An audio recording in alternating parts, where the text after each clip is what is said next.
We have a lively crowd tonight, so I'm sure we're going to have a lively meeting. On behalf of Women for a Better Louisiana and the League of Women Voters of Jefferson Parish and the League of Women Voters of Orleans Parish, I welcome you all to this program. I think this is an important program for our children, and I'm very glad that you are here. We're pleased that her commitment to the educational needs of children led Dr. Polly Thomas to accept our invitation to be the moderator for tonight's forum. Dr. Thomas is known to many of you as a professor at the University of New Orleans in the Department of Special Education and as the president of the Jefferson Parish School Board, and also for her varied civic involvements. In her career, she has served the children, our children, as a practitioner, teacher, trainer, mentor, researcher, administrator, and policy maker. Ladies and gentlemen, I am happy to present our moderator, Dr. Polly Thomas. Good evening. I'm pleased to welcome you here this evening, and we are here this evening to answer several questions. When you received your flyer, they were at the top, and I would like to pose those questions this evening. Do pesticides pose a danger to children's health and development? Can pesticides interfere with children's ability to learn? Is there an alternative to chemical pest control? And are our laws sufficiently protective of young children in school? To help answer those questions, the sponsors have assembled a quite impressive panel of experts. And I'd like to introduce those experts to you right now. They will come up one at a time and speak to you. Our first expert is Dr. Marion Moses. She is a physician, board certified in occupational health.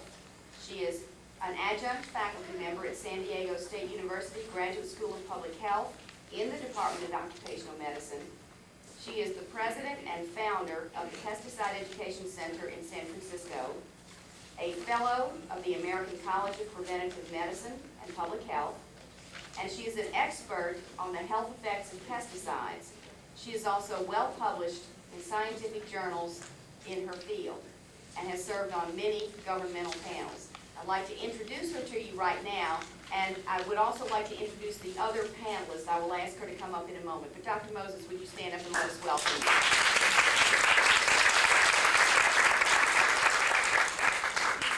Our second panelist is the Honorable Patty Young, who is a member of the St. Tammany Parish School Board.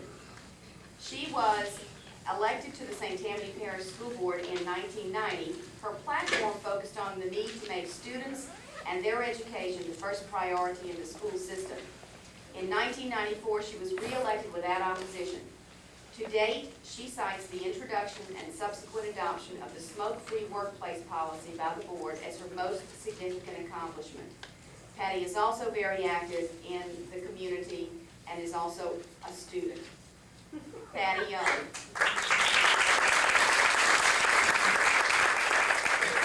Now, third panelist is Trelina Henry.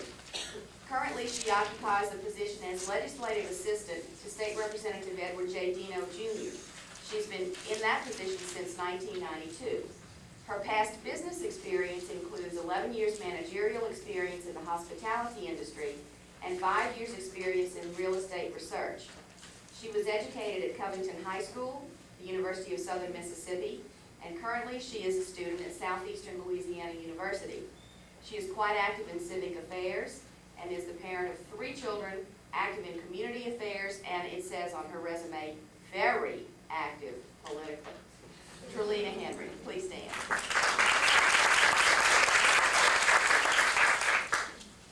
I'd like for Dr. Moses to come up then and begin her address to us, and she has asked that if you have questions, she would be happy to entertain them at the close of her remarks to you. Dr. Moses.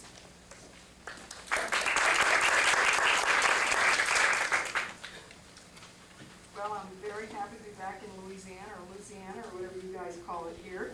I want you to know that I'm not drinking the water. This is a Diet Coke, and I think everybody here sort of, that's one of the things when my sister first moved to New Orleans, I told her I didn't really care what she did in New Orleans, just don't drink the water. I'm very happy to be here. I'm especially happy to be here because of the reason is that somebody has a wonderful agenda protecting young people and future generations. And I don't know what's more important than that, and a wonderful place to start is schools. Now, unfortunately, something that I think should just be, well, of course we're not going to have toxic chemicals in the schools, of course we're not going to allow these exposures, isn't always quite obvious to some people. And so sometimes it's necessary to have meetings like this and try to get people to understand that pesticides, and I'll give you a sort of a definition of them in a minute. A lot of people kind of think, well, everybody does it. I've been using this stuff for a long time. I don't see any problems. Or I was just in Home Depot, Jean took me there, and it's as bad as it is in California and in Florida where I just was, with just really shelves and shelves and shelves of rather toxic materials that if people knew more about them, they probably wouldn't use them. Well, some people would. I mean, there's still a lot of people out there that smoke and drink too much and other kinds of things.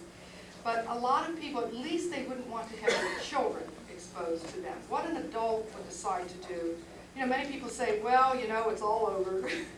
Whatever it is, I've been exposed to it, you know, and particularly with older people, and I'm going to be speaking tomorrow at the mayor's breakfast about what some of the problems are for older people that they might want to consider. But tonight we're going to stick to kids.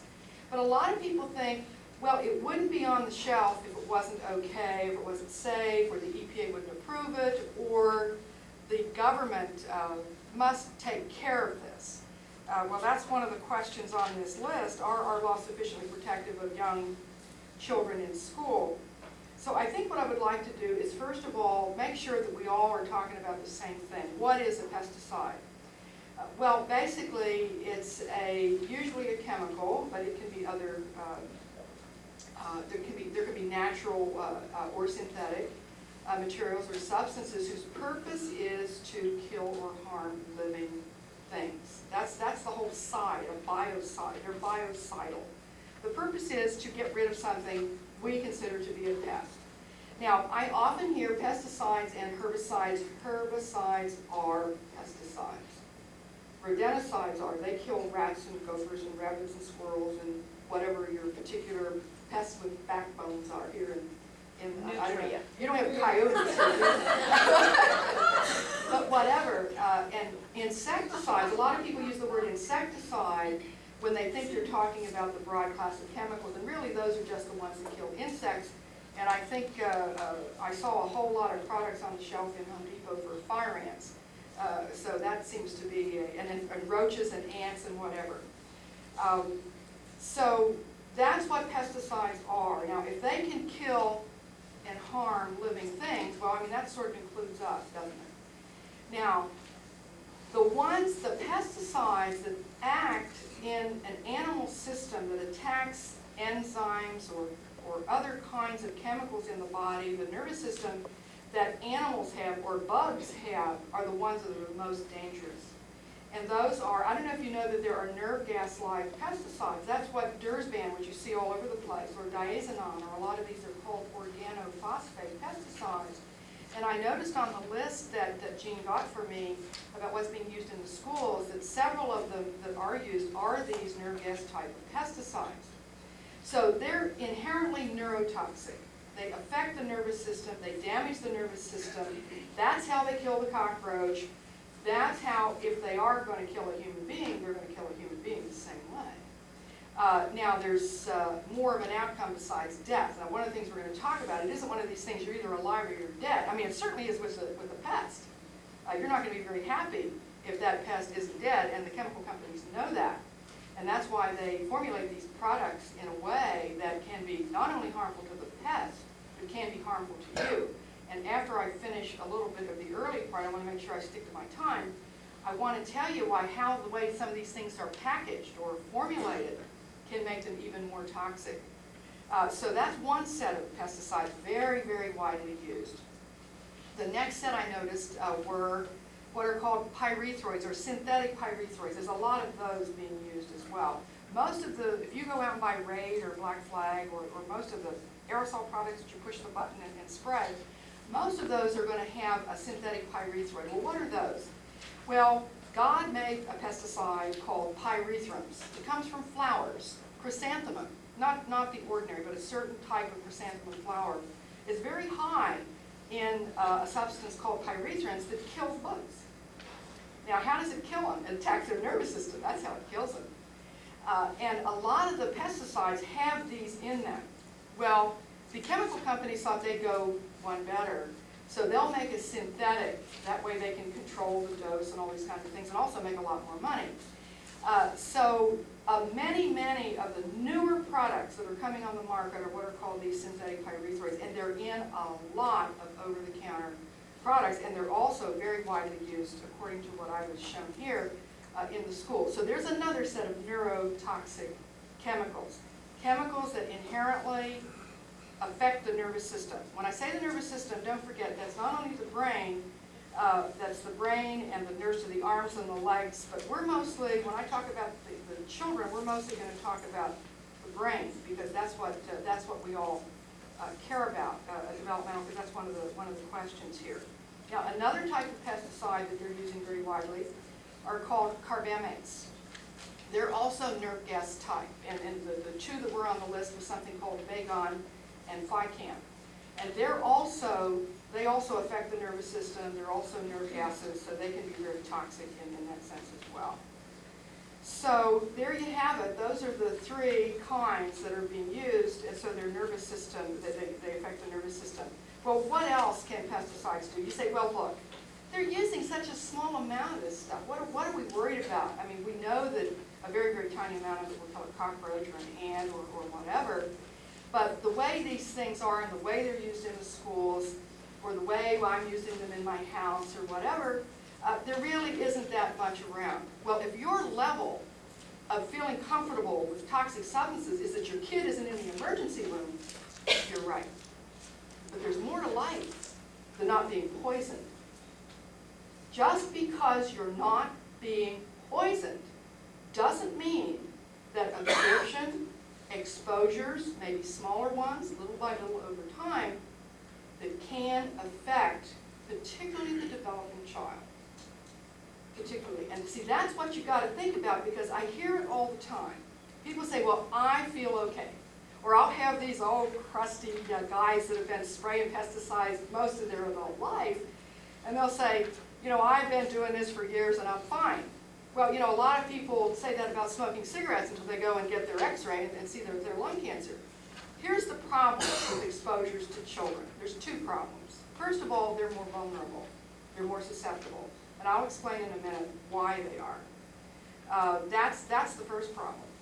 The second problem is most everybody in this room, well, maybe some of the younger people in here, but we were not born with a body burden of pesticides. We weren't. They really didn't start using pesticides, chemical pesticides, really heavily until right after the war. That's the Second World War. Before that, most of it they used were things that God made, like arsenic, lead, mercury. That's basically what nicotine, very widely used, and you can still buy nicotine, mostly insecticides. And then in 1944, roughly 1944, 43, 44, the parathion, which is one of the first of these nerve gas pesticides I'm telling you about, came onto the market. And it's very interesting where the research for that pesticide came from. It came from, during the Second World War, it was biological warfare weapons being developed by the Germans. And this was one of them, and they are. That's what in the Gulf War, you may remember, the troops had atropine with them and they had gas masks because they were a little stronger variant of these pesticides I'm telling you about that attack the nervous system. The other thing that came on the market around that time, roughly around the same time, was DDT.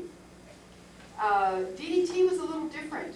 What was different about DDT was that you could put it on your skin. It really didn't go through your skin very easily. And it didn't make you sick. I mean, if you got parathion on your skin, I mean, call the undertaker. I mean, come on, let's arrange the funeral. I mean, we're going to have it today or tomorrow. And believe me, it's that kind of a chemical. You used to be able to buy it over the counter until about 20 years ago. In Florida, I don't know about Louisiana, but you guys are kind of a lot like Florida here. My guess is that you sold it pretty late over the counter here as well, although I don't really have the facts on that. But what was different about DDT? Well, the fact that it didn't go through the skin rapidly, and it didn't make people sick right away. And it's very interesting that the chemist, it was a Swiss chemist, all these things seem to happen near Germany or thereabouts, actually got the Nobel Prize in 1939 for discovering the insecticidal properties of DDT. Although DDT itself was discovered in the late 1800s, nobody knew it could kill bugs. It wasn't really discovered that it could kill bugs until 1939. And that was considered a great boon to mankind, mostly because it was being used to kill the Anopheles mosquito, which causes malaria. So people saw this as a good. Also, they saw it as a good because they thought it was not going to, they were not going to lose a lot of food from pest damage. So it was really thought to be a very good thing. Well, there's some problems with the downside of DDT, but I'm not going to go into that right now because we're going to talk about children and what's going on in the schools. I am going to talk about that tomorrow morning, though, at the mayor's breakfast. So there was DDT. There was another pesticide that came on the market also in the 1940s, and I'm just telling you this little story because we're still hooked into what started then that we haven't been able to break ourselves of some very bad habits. And the other one was a chemical called 2,4-D, which is a herbicide you may have heard of. And there was a lot, 2,4-D had a partner called 2,4,5-T, which was used to be very widely used here in Louisiana on rice. And I think also in sugarcane, although I'm not sure, I'm pretty sure it was. And Louisiana was one of the states that fought getting 2,4,5-T off the market for a long, long time because they felt that their rice, or I can't remember if it was rice or sugarcane, I think it was rice. You grow a lot of rice here, right? Mm-hmm. They thought their rice crop wasn't going to survive without it.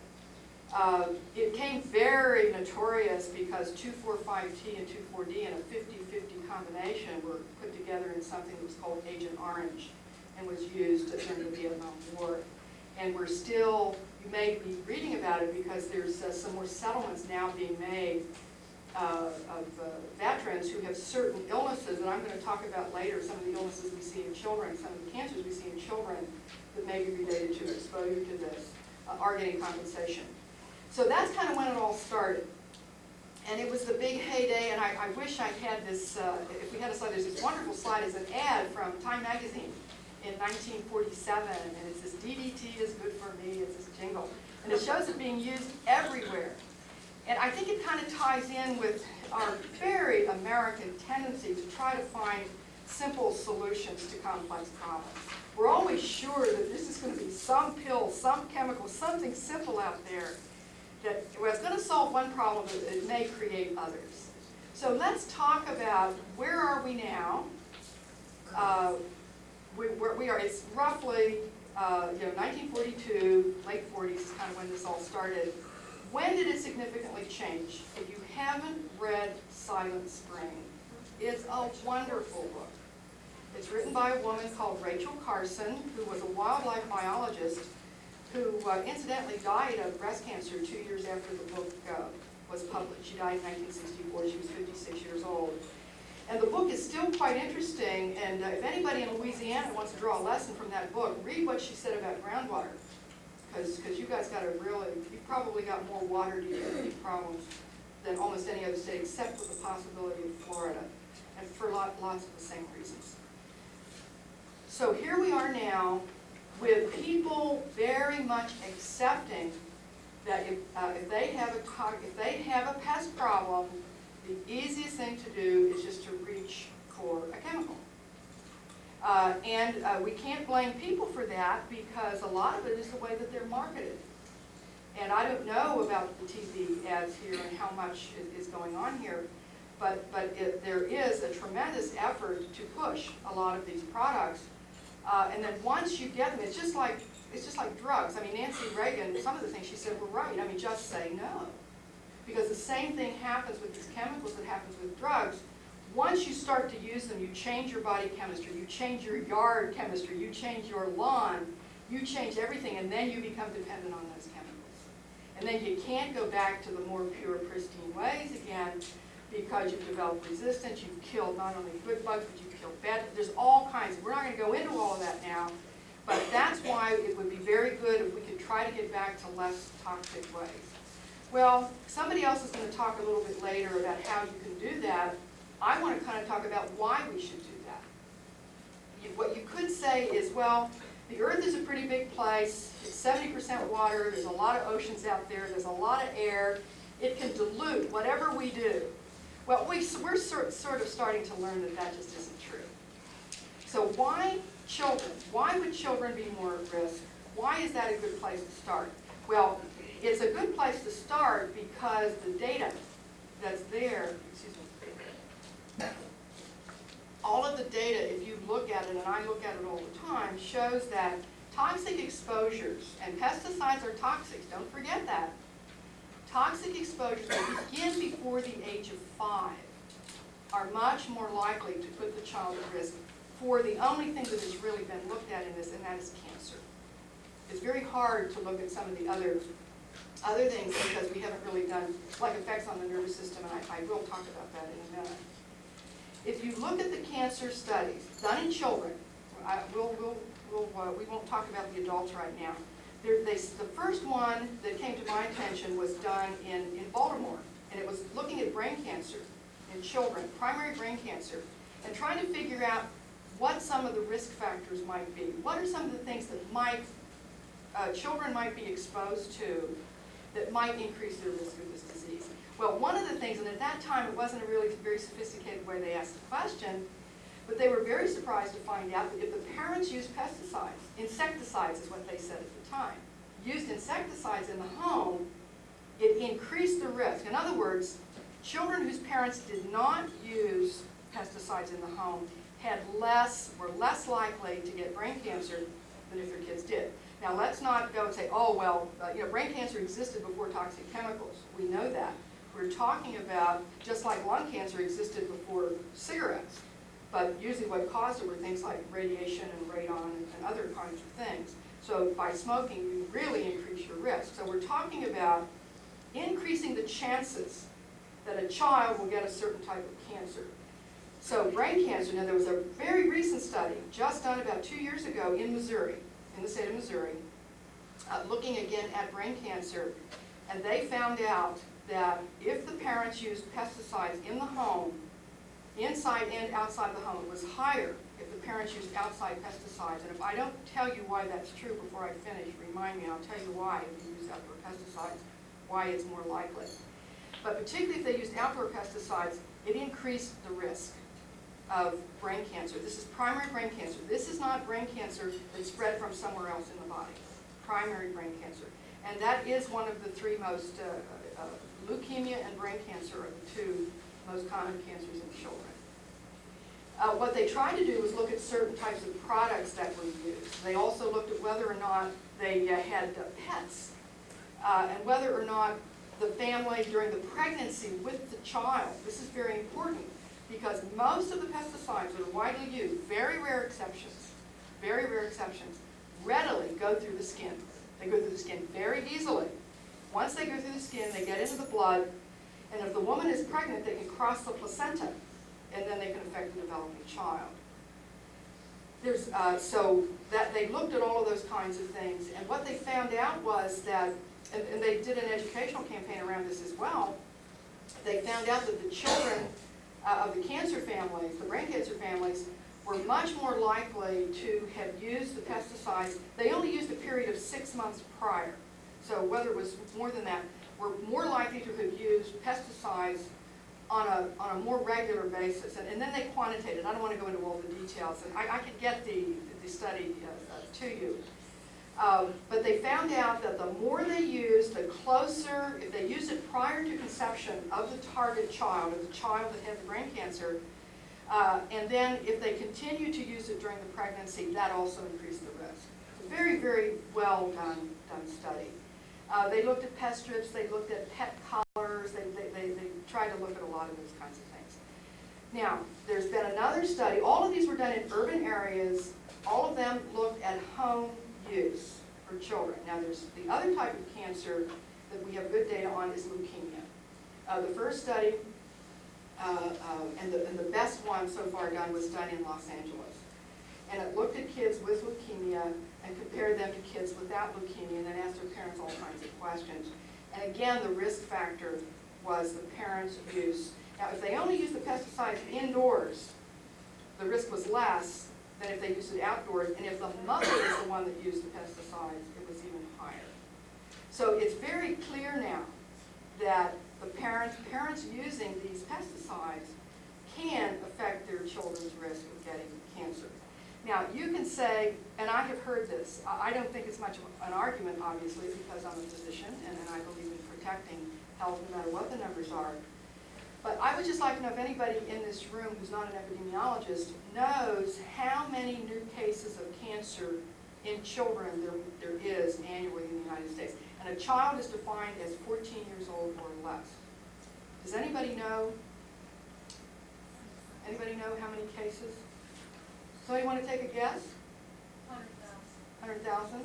I'd like to hear three numbers. Someone want to take another guess? 500,000. 500,000. One more. 14,000. Well, that's closer. It's 7,500. Which really isn't very many when you think about it. But why does it pull at our heartstrings so much? Because it's a child. And people love their children, and they'd like them to grow up. By the time they get old and crusty like some of us, where some people wish we would walk off this coil a little sooner sometimes. But it's really, we also sense that it's really not fair. But the important thing is, you really don't want parents lashing, oh, what did I do? And the mother worrying about what she ate, all this kind of stuff. But the reason we care about it is because if it is an exposure, then it's avoidable. It may be preventable. That's the important thing. It may be preventable.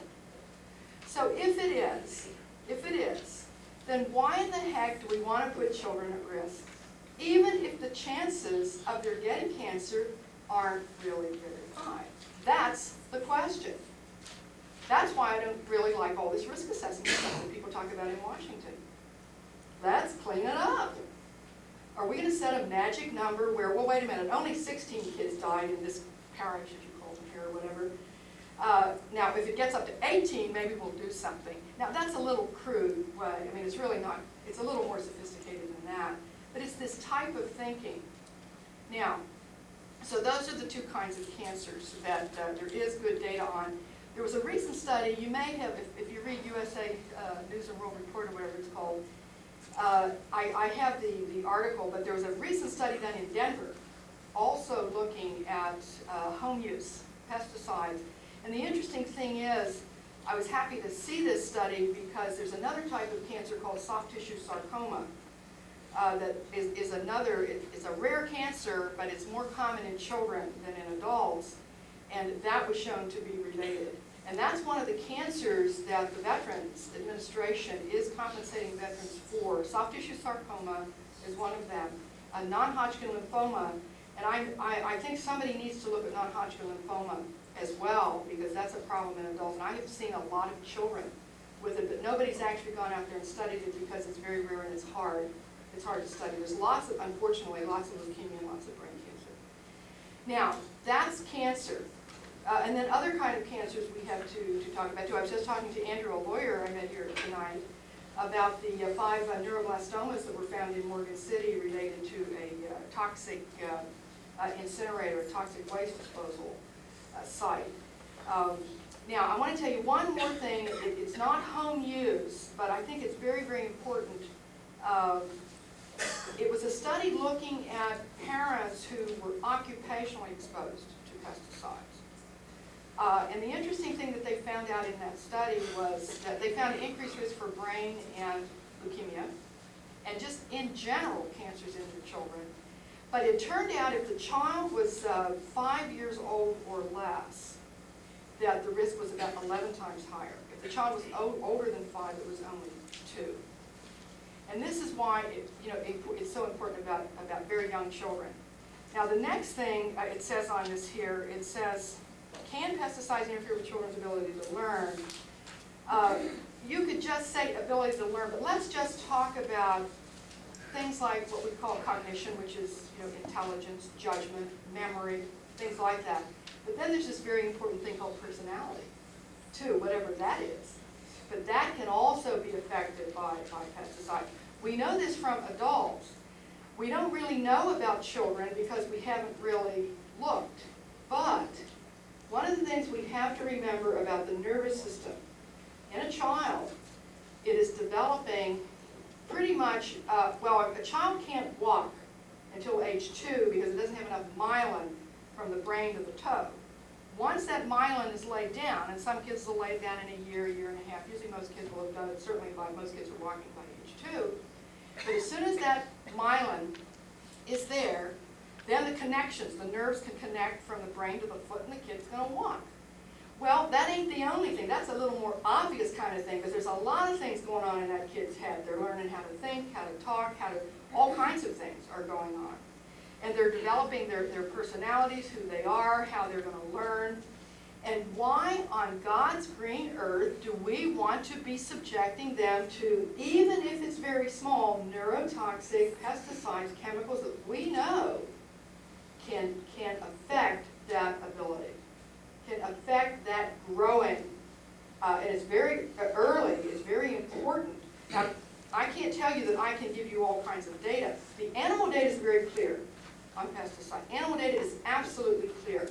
The thing is you can't give an IQ test to a laboratory rat. The only thing you can do is watch certain types of behaviors. Now, we do have a very good example, though, in humans of a neurotoxic chemical that we know affects development and we know affects learning ability, and that's lead. We know that. And that also, we know that it will concentrate in the brain, and we also know that children are much, much, much more susceptible to the toxic effect of doses than adults are not. And there's very, very good reason for a lot of that. Now, why are children in general, let's say your kid never has a learning problem, whatever, and even if there were brain damage, we're using very blunt instruments right now. You have to do very sophisticated kind of testing to try to determine if something really is going on, and we don't really do that, and that's very hard to do. I think that what we should do is stop a lot of these exposures, and then we don't have to be concerned. We know that things are getting better with lead. We know the levels are down quite low. The difficulty with trying to do some of these measurements in children in schools is that these pesticides don't stay around for a long time. They'll pee them out in their urine within usually 24 to 48 hours. So it isn't like you could, except DDT is still around, but that's because it gets into your body and it stays there for a long time. But most of the pesticides are being used now. That's not the case.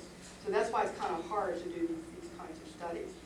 But we know from the animal data, and we definitely know from another neurotoxin that we have a lot of information on about the differences when exposure is to the very young child and even to the fetus.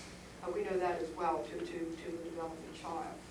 So we've got all kinds of reasons why we really don't want these exposures to occur to these children. The other thing I wanted to make sure, I'm going to stop in about 2 or 3 minutes here because I see I only have about 10 minutes more because I want to get some questions and comments, if you people have any. One of the things I want to mention is somebody, and I'm sorry I can't remember who it was, but somebody from the groups that invited me here sent me a bill that they were going to try to do something about restricted use pesticides in the schools. If they just didn't use restricted use pesticides, they would be really solving the problem. Well, that restricted, it doesn't really matter whether a pesticide is restricted use or not restricted use. That is a very artificial regulatory type of separation of these pesticides. And I want to say that to bring up the very last point I want to make is that I've talked about how a lot of these pesticides are neurotoxic, but a very large percentage of them are also carcinogenic. That means they cause cancer in laboratory animals. The only one we know, the only pesticide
pesticides that are being used here. I'm going to talk about that in the mayor's meeting tomorrow. But yes, there are EPA lists available, but we're going to do that way. But I can tell you, if you want to ask me after the meeting, where you can get these lists if you want them. Any other? Yes, ma'am. Can you address the idea of the carrier of a lot of pesticides? I understand. The inert ingredients? The inert ingredients. Yeah. Okay, why don't I just hear what some of these questions are, because some of them may be repetitive. Yes, sir. Would you also address the issue of pesticides through foods? My understanding is that especially milk, there's an enormous pesticide Okay. residue. Okay, so milk innards. Yes, ma'am. Dr. Moses, you asked that we remind you why this threat more from outside Oh, than I thought I answered that. Oh, did you? I guess I did it too quickly. I did answer, but I'll do it again. The reason is that the pesticides that are the most likely to be the cancer-causing pesticides are outdoor use pesticides. They're herbicides and fungicides primarily. A good percentage of those are carcinogens or what are called weak oncogens. They can form tumors. And that, I think that's why. I mean, I'm pretty sure that's why. Yes. Okay, so that's I have cats. cats, C-A-T-S? Yes, are there any safe, like flea powders or anything, or? Okay, hold on to that. Okay, yes, ma'am. There was one particular one I was curious about, the name, it was used widely at my son's school in Orleans Parish Public Schools, and I'm extremely environmentally sensitive, and I recognized that something was terribly wrong in the school, and I finally found out much later on that it had been used. You know it was Jersban? No, it was Demon. Oh, Demon, yeah, that's a And I synthetic, heard that's a that synthetic was pyrethroid. a better one as far as Well, bad things go. I want to respond to that because every time you've said it this time, and you heard it from a pest control operator, because the pest control operators always tell me that it's better. I haven't forgotten about the milk and I haven't forgotten about the inert ingredients. Here's what it is. Yeah, it's better than DDT. Right. It's better than parathion, but that doesn't mean it's good. I mean, that's like saying, yeah, it's better to smoke 2 cigarettes a day than smoke 40 cigarettes a day. I agree with you. If you're pregnant, you shouldn't be smoking any cigarettes a day. So it's kind of that kind of a thing. It's better because it's not as acutely toxic. In other words, it takes more of it to kill you. That's why it's better. See, they like it better for that reason. I actually was told by the people that sprayed it that it was fine, that as long as you kept people out of the building till it dried. Well, That it see, was fine. that's another problem, and you're going to see this, and I make a really big point of this in the book. Oh, I'm sorry, can I just take another? Yeah, it says here, one thing I forgot to say, and let me say it, the way these things are used, for example, if you have what's called a broadcast spray, what's a broadcast spray? Well, the worst ones are the foggers and the aerosols and the bombs. They're really bad. There's a cockroach. Let's just say there's a cockroach in this room. Well, here, you What? want mine? Oh, yeah, here's a cockroach right here. Now, why on earth do we have to make this entire room toxic to get to that cockroach when we could use a bait, we could use something that does not off-gas, does not volatilize, that will stay where you put it and relies on the going to that. That's what traps a lot of these other things, and somebody's going to talk about that later. But that's one of the real problems with it is that they're broadcast sprays. Well, what else is wrong with them? Well, if you're going to deliver a pesticide that way, then you've got to mix it with a lot of other things that it will dissolve in, that it make it stick, that will make it do lots of things, but which would come to the question that the young lady asked over here about inert ingredients. Now, if you're using aerosols, bombs, or sprays, you've got petroleum-based and also aromatic solvents in there. And you may have read recently where a woman set off all these, I understand that Tennessee Williams, where he wrote the Streetcar Named Desire or something, has fallen because of modern pesticides. Because a woman set off a lot of foggers or bombs, and the propellants in those are flammable. And I think it blew up the house or something. And I'm not surprised. But there are other kinds of things in there, some of which may be more toxic than the pesticide itself. So you can take something like boric acid, which is a teratogen, that means it causes birth defects, which if a child swallowed it, could get in very serious trouble from liver and kidney failure, whatever, and might have to end up in the emergency room. But if you use it in a powder and a spray in a way where children and pets can't reach it and do a lot of other little housekeeping things too, you don't need to use these other kinds of products. You just don't need to do it. So that's for indoors. So the way, the type of formulation it is. And one of the things I tell people, just don't use bombs, foggers, and aerosols. Just don't use them. They are made to have fine, small particles to stay in the air, to get onto everything. And then what happens with a child, children have much more body surface for their size than adults do. So for the same amount of exposure, a child will roughly, it depends on the chemical, will absorb more and usually about 5 times more because they've got much more skin surface for their size. The other thing children do, a lot of the studies that they used to do about how much you take from breathing it in, they used to say, well, the kids take in just as much as adults. Well, they were doing it per breath. Of course they do. Children take more breaths than adults do. So for the same amount, the child is going to take in more. And there's a recent study, it wasn't done with pesticides, it was done with some particulates, that show that particulates deposit in children's lung at a much higher rate than they do in adults. The other thing is you got to remember about children, not only their nervous systems are not as mature, but neither is their liver, their immune system. The immune system really doesn't start getting fully functional until about age 2. So you can see, and that's what protects that immune system. That's the biggest protection that you've got. And so these are all the kinds of reasons why children are more at risk. And then the more things you put into this mix, and the easier you make it to dissolve it, and the more you put in there to knock out the pests, the more exposure, the more products there are inside that. And nobody ever looks at synergism and does having them together make them work more. It probably is worse. Let me go to the thing about the food and the milk, because I think I'm still okay a little bit on time. You had another. As I understood it, this one was maybe drilled into wood. Yeah.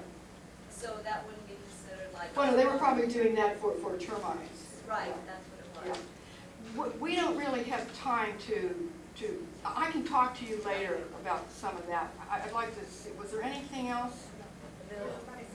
Oh, the milk, the food. Well, you know, the thing about milk is that was true when we were using a lot of what are called, I call them Rachel Carson chemicals, chlorinated hydrocarbon pesticides. DDT, aldrin, endrin, dieldrin, toxaphene, hexachlorobenzene, whatever, chlordane. Those pesticides stay around a long time. They break down very, very slowly. They are what are called lipophilic, fat-loving. And everybody in this room, bar none, if somebody tested your fat, they'd find DDT, or DDE, which is the breakdown product. And probably a lot of other things, and this is Louisiana, so probably a lot of other things too.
it stays there. Something outside is subject to weathering and rain and all kinds of things.